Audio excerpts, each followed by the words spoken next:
Real News with Lucretia Hughes is funded by you, the viewers, not U.S. aid. So to support the show, please donate through PayPal at Fallback Production Studio, Cash App $ Lucretia Hughes 44, Venmo at Lucretia-Hughes, or shop at our store, fallbackusa2.myshopify.com. Thank you so much.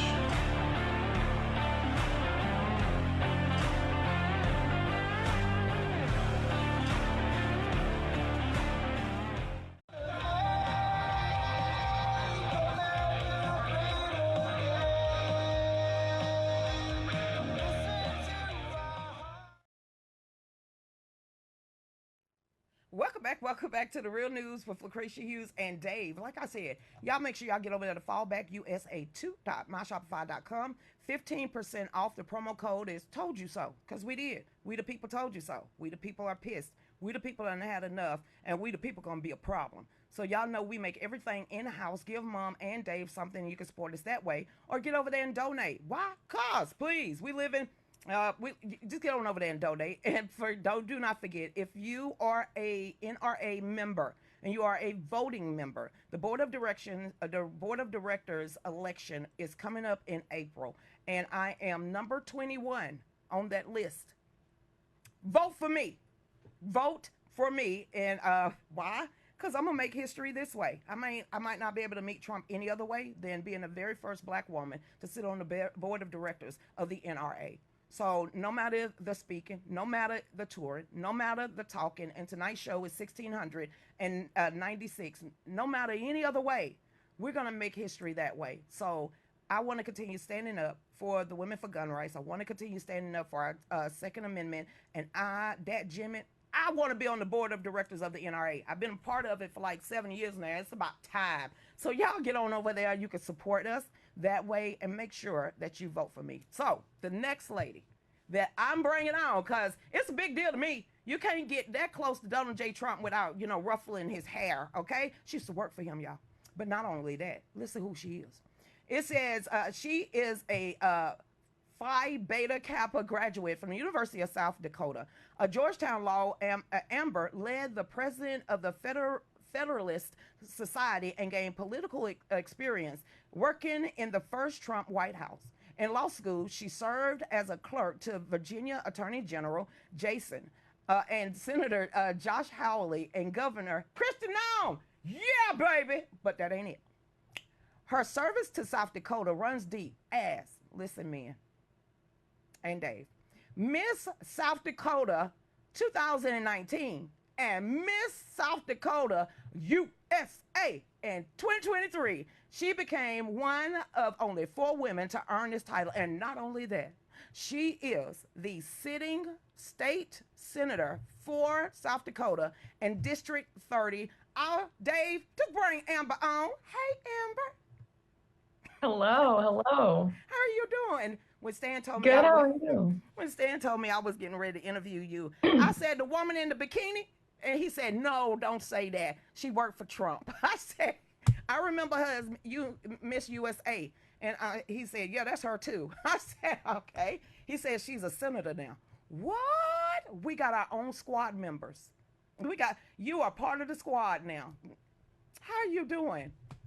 I'm good. We're in the middle of legislative session here in South Dakota. We only go in session for 30 days, so the days are very, very long. You start early in the morning and go all night, but it's so incredible to get to serve South Dakota in this way and serve my country in this way. But it was also really, really incredible to represent South Dakota as Miss South Dakota twice. But this is just another way to continue to give back to my state. Now, what do you want to see in your District 30, and the reason why you ran? You was in the White House. You could have ran for senator or a congressional woman at the United States level, but you stayed at home.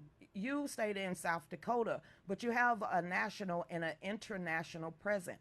What made you run for District 30, though? So when I was a kid, actually, the thing that got me into politics was my dad's a disabled veteran, and he got care at a local VA hospital in my area, and my mom worked there. And the federal government at the time, the Obama administration, wanted to close down the VA hospital in my hometown. So a flick of a government pen in Washington, D.C. was going to essentially end my small town as I knew it.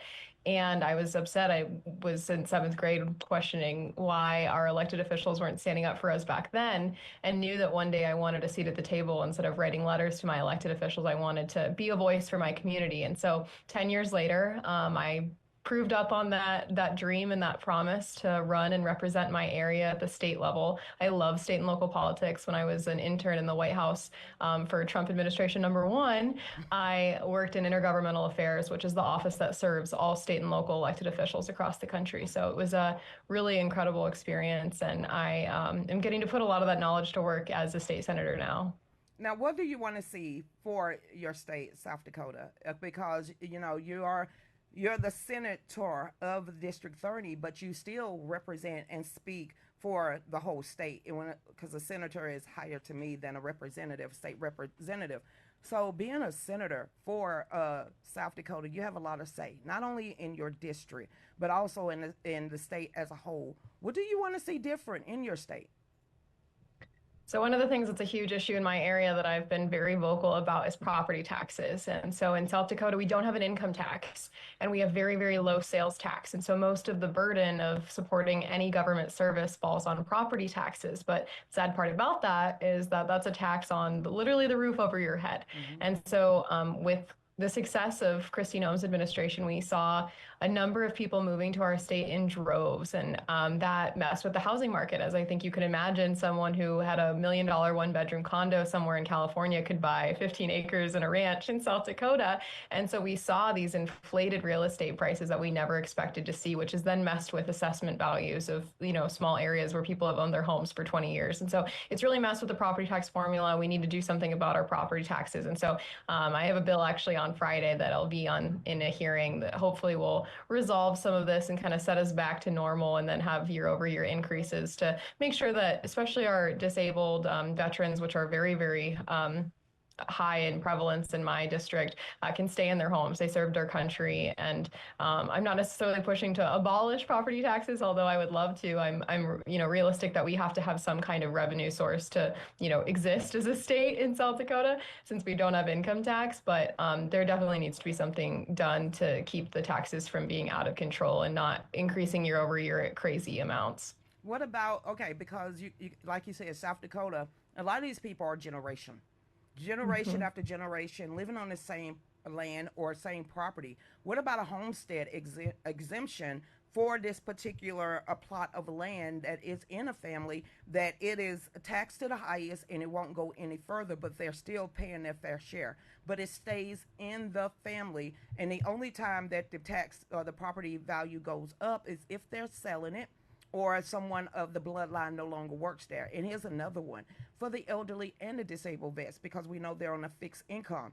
Is there another way in South Dakota that you can lock in a property tax for our elders, for our disabled, anybody on a fixed income, that it is a ratio of what they make and what they can live off, like they would do for any home assistant or welfare? Is there some kind of schedule that you can actually come up with that will put a cap on what these people what our elders have to pay out of their fixed income?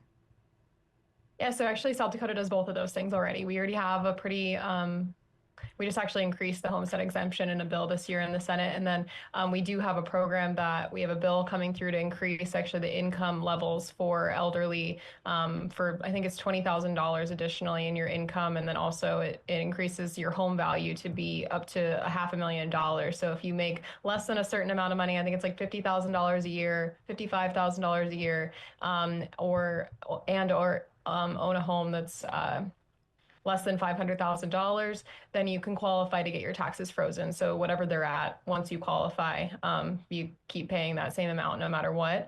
So we already do that for those folks.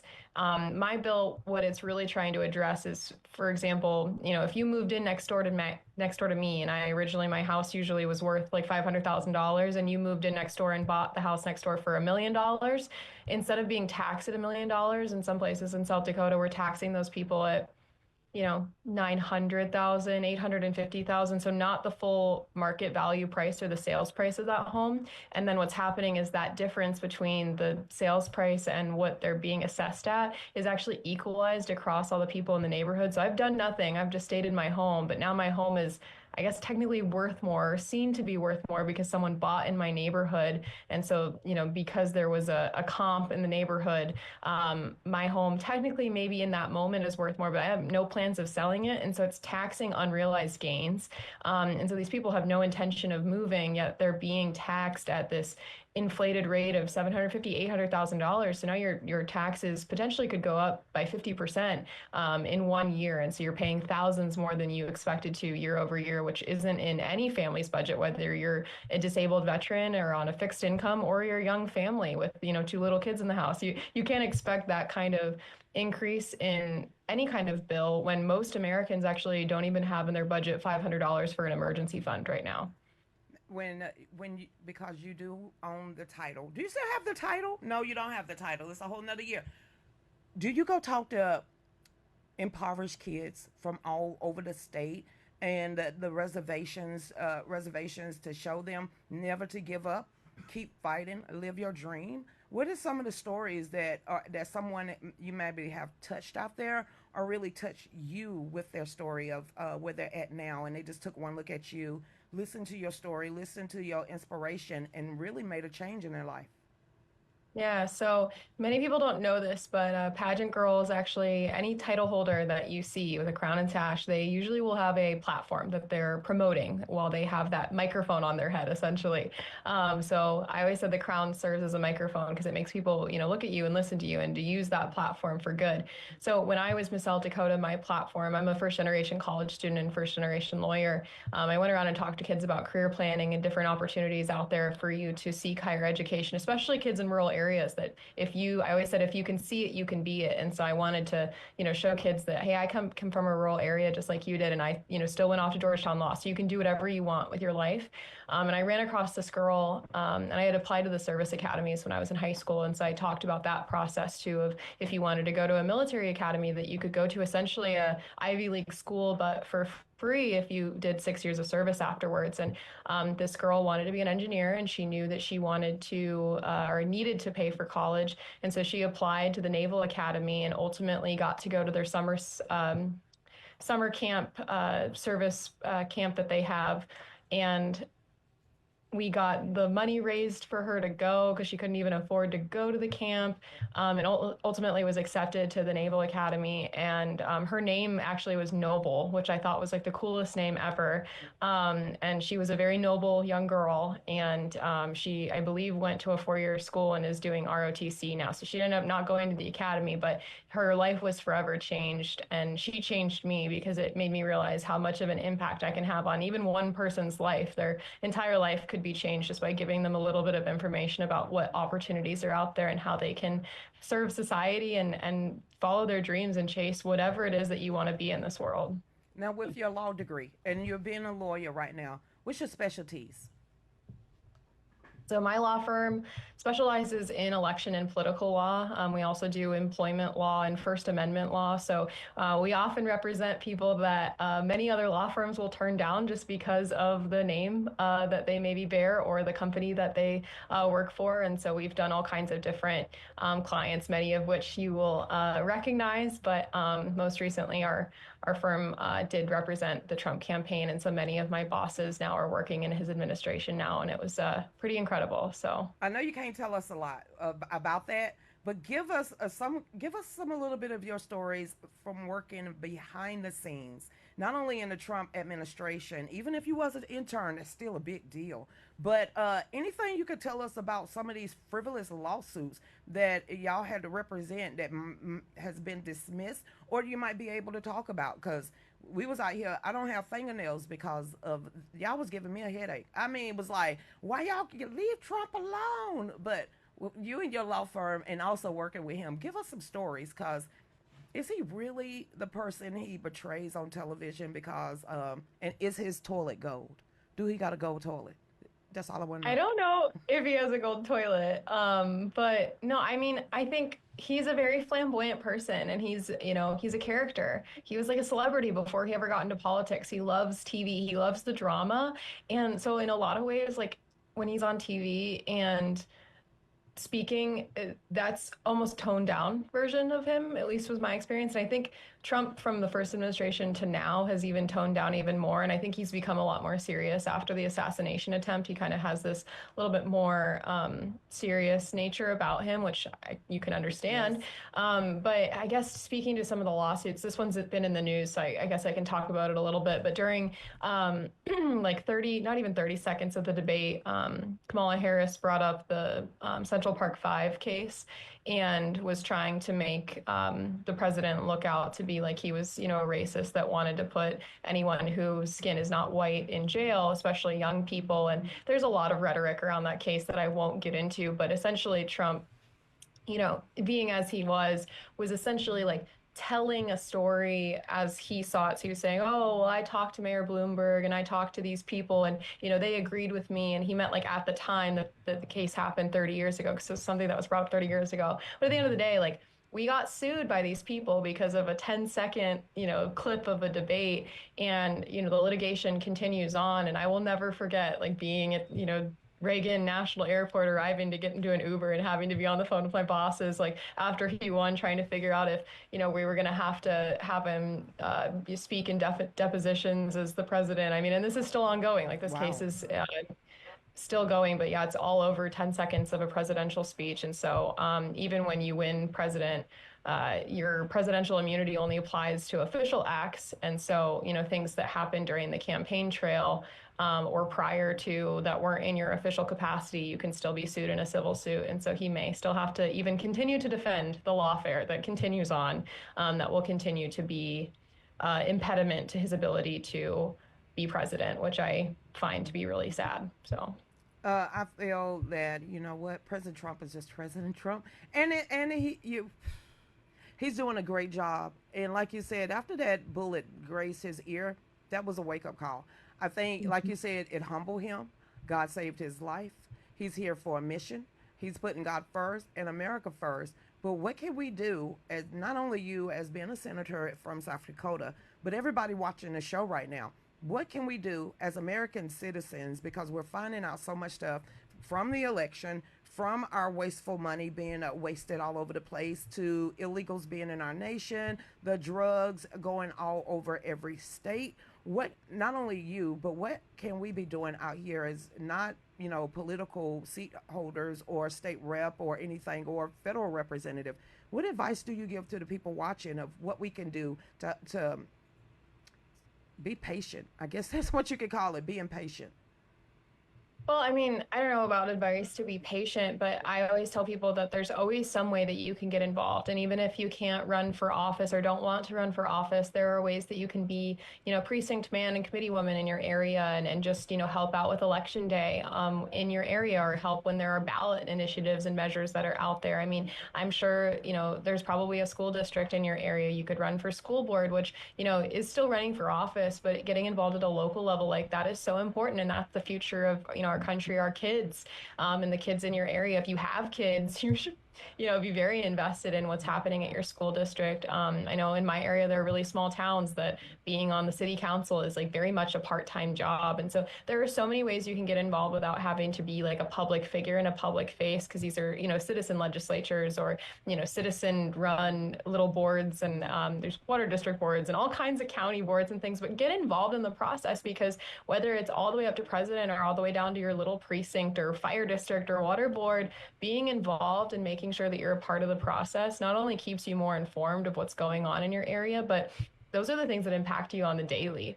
Obviously the things that Trump is doing very much will impact you as well, but the stuff that's going on day to day right in your little local area is just as important. And to bring those principles that President Trump has brought to the surface to the local and state level is very important as well. So I know one of your biggest things is property taxes. What's the second biggest one, especially for South Dakota? What is the second biggest thing that you would like to tackle in your tenure? Yeah, so I've already brought think we're on election bill number 5 this legislative session. And so I've successfully gotten through several election bills, several to, help with the petition process so that people can, petition the government in a more transparent way.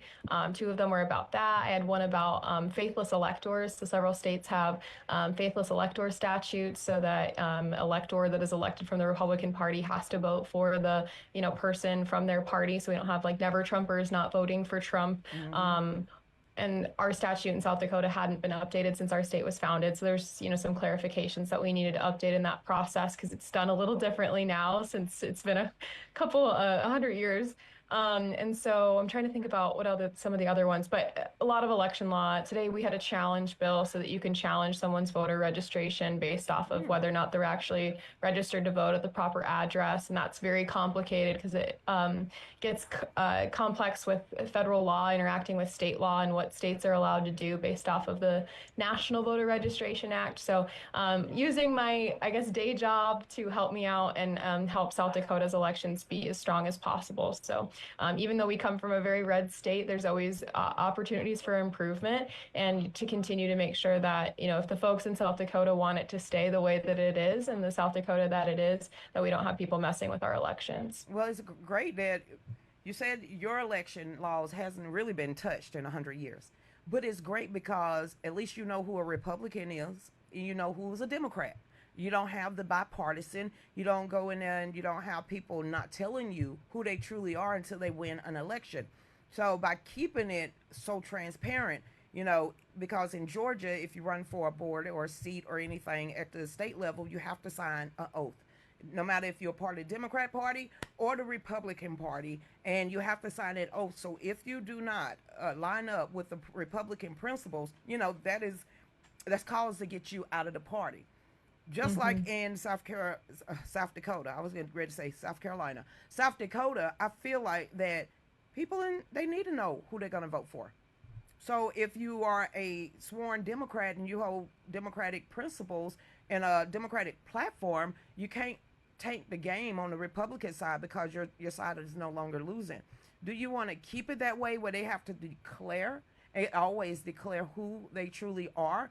Or do you want to see nonpartisan races come into South Dakota? Yeah, so my bill is specifically just about presidential electors. So in South Dakota, we have 3. So we're talking about, after the presidential election has already taken place, all of the people who are the actual electors to do the electoral college come together on a day in December and do that electoral college vote. And so it's requiring that if you are one of the electors from the Republican Party, that if the president from the Republican Party, presidential nominee candidate, won on election day, that then if you are one of those people, like you need to be voting for that candidate so that you're not going against what the will of the people was during the general election. And that makes it so that you don't lose electoral college votes, after the election. So obviously, we've seen in times where someone didn't win the popular vote, but won the electoral vote and how that can change the outcome of the election. And so it's important to make sure that if a candidate won the popular vote of the state and they are an elector representing that state's electoral college vote, that they all vote for the candidate that they were supposed to vote for. But, non-party affiliation, I think, may be important in, judicial elections when you don't want judges to be, saying exactly explicitly what their party is, because you don't want partisan elections when it comes to judicial elections. I don't even really like judicial elections, if I'm being honest with you, because it makes it a little weird that you're having to run for judgeship because it's a whole different branch of government. And I think in some ways there was a bill coming through the state house that was going to require, if you were going to run for school board, what your party was as well. And in some ways I can see if you've had issues in your area with there being really partisan issues coming up on a school board to know what that person's partisan background is. But I've also attended a lot of forums before for school board elections, and you can kind of tell what somebody is just hearing their platforms. And so it's another one of those, like, do we really want school board elections to be partisan? Do we want people running on partisan issues when it's a school board? That'd be kind of like making somebody run for water board or Did you say water board? Water board, yeah, there's water boards, like rural water boards. So really? Wait. You mean like the water department management? That's water. Yeah, Y'all I call it mean, water kind boards. of. Oh, okay. Yeah.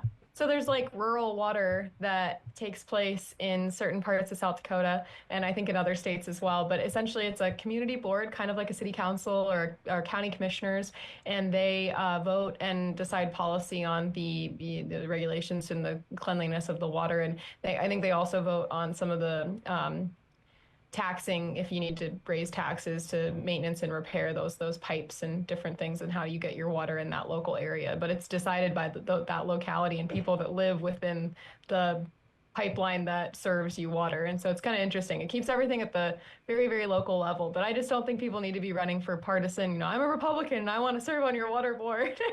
Now I see the monument behind you. Is there a Yeah. lot of native land up there? A lot of reservations in South Dakota?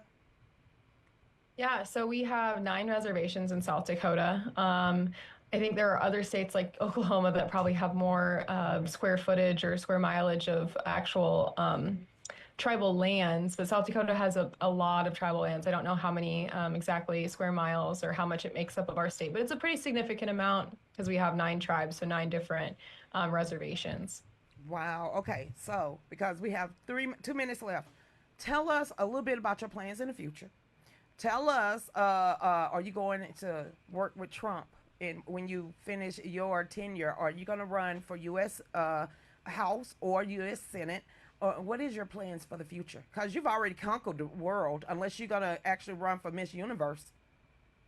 Well, I already had my shot to be Miss Universe, and I didn't win Miss USA. I just was Miss South Dakota, so that's not going to happen. But I'll debunk that here and now. But I have another year to be a state senator. I would love to do something within the Trump administration. I've, been potentially, talking about going in and being able to work in the White House counsel's office. That would be incredible, even if it was for a very short period of time. We'll see what happens. I'm getting married this year, so kind of focused on that for a little bit and getting through session and kind of figuring out what my real job looks like now that Harmeet Dillon, my managing partner of my law firm, is off running DOJ and my other boss is running the White House counsel's office for our president. So big That tells changes in my you. life, but it's been a joy to be the representative of District 30 in the Senate and to represent the part of South Dakota that has Mount Rushmore in it. No one else gets to say that except me and my 2 House counterparts. And it's what our state is most famous for. And it's been a joy and a dream come true. And it's not very often that someone is my age and gets to say that they have their dream job. So God has definitely been very good to me. And I am just so grateful every day to get up and serve this state. Well, I just have one thing. Don't forget about me when you go back to the White House, because you know they bringing you. You know you got that job. When you get to the White House, I want to go. I really want to go. I want to touch where Bill Clinton and Monica Lewinsky was at. Okay, I just want to touch it. I just want to see and look under there and see if they left anything. That's it. That's all I want to do. And then I want to touch Trump's mugshot that's right outside his office. That's it, because orange is the new black. You know that, right? Orange is the new black. So, you gotta help a black woman down. I'm just never mind, Amber. So I'm gonna let you have the I last love it. word. You tell everybody where they can find you at, what cause you want people to really support, and again, I just want you to close us the last part of the show out. Go ahead.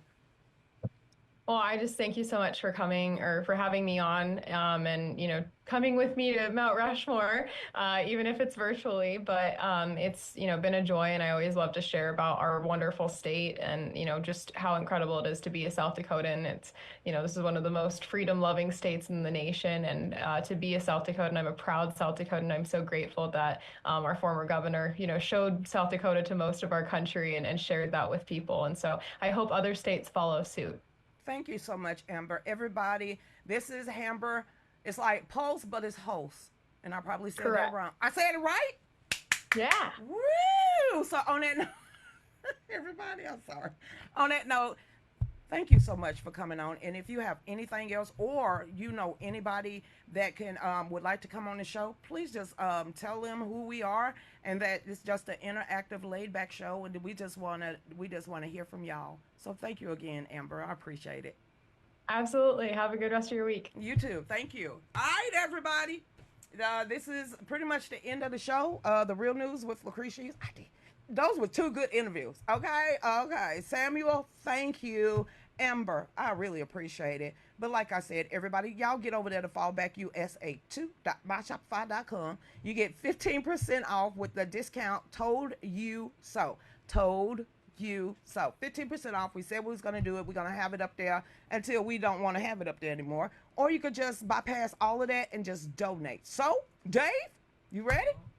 Oh, you want me still talking? Hey, Sharon Webbs, he was ready. Hey, Judy, Miss you ready now? Oh, did you see this? I was giving him a great segue. Just all up in my business. All right, Todd and Addie and Nancy Martin, y'all have a blessed night. Miss Athena, you have a blessed night also, and anybody else over there on X, I appreciate it. William Beamer, Dave got everything that you need. Thank you, because we had to go get the car towed back. Never mind. It's going to be all right. All right, Mason out there. William, Geronimo. It's like Marasso one. Never mind. All right, Becky with the good hair. You have a great one. Mama of, is this Nana of 6? I'm just asking. Becky, you have a great night also. JBH Juice and Karma. Stop giving people a hard time. I'm just saying. Dave, you know what to do. All right, Paul Wall and Trish and Turkey Tail out there. Y'all have a blessed night. Mary, Simon, and Peter. Y'all have a blessed one. Also, Charles, stay out of the mountain, sir. Paul Wall, I love you, bro. Boost and Lily, let's do this. There's been so many things that's held us down. But now it looks like things are finally coming around. I know we got a long, long way to go. And where we'll end up, I don't know. But we won't let nothing hold us back. We're putting ourselves together. We're polishing up our act now.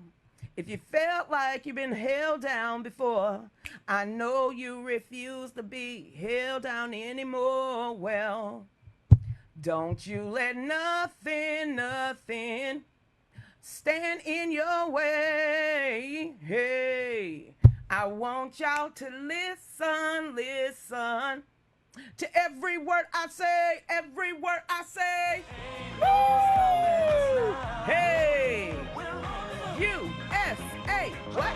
USA, 'cause ain't no stopping us now. We got the group. Yeah, I can't watch those two people in the white, Dave. They dancing off beat on some of that, but I guess that's our parents. They had to get down, and anyway they went. But I can't watch them. Give me the one with the red on. Yeah. They're a lot better than the other couple. Yeah, I like the ones with the red. So, I don't. Ugh. But anyway, everybody, y'all stay blessed. Holla. Faded to black.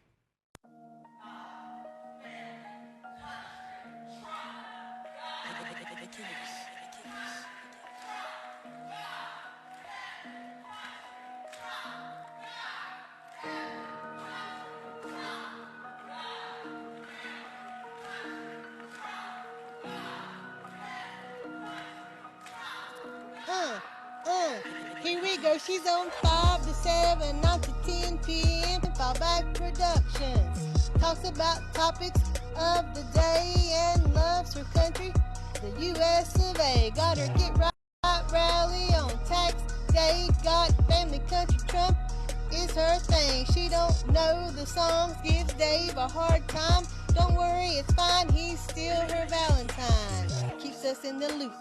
Don't you know, sit back and enjoy the Lucretia Hughes Show.